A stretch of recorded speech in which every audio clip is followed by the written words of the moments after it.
g'ish, gazoblok, beton, pena blok, shilaga blok shunga o'xshagan narsalar bazalt bo'lmaydi deshadi.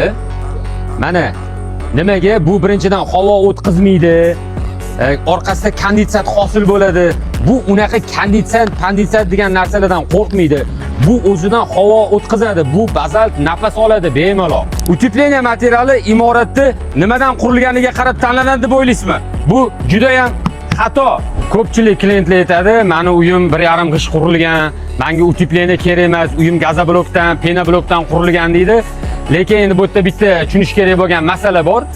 Agar siz devoringizni utepleniya qilmaydigan bo'lsangiz, sizni devoringizda 60% gacha mikro uteriya bor. Bu narsani siz tushunmaysiz. Endi bu tasavvur qiling, qish paytida siz gazni yoqdingiz va uyga otopleniya issiqlikni berishni boshladingiz, mikro uteriyadan uyingizdagi issiq tashqariga chiqib ketyapti. Bazalt bilan utepleniya qiladigan bo'lsangiz, ichkaridagi issiqlik havoni hammasini o'zida ushlab qoladi.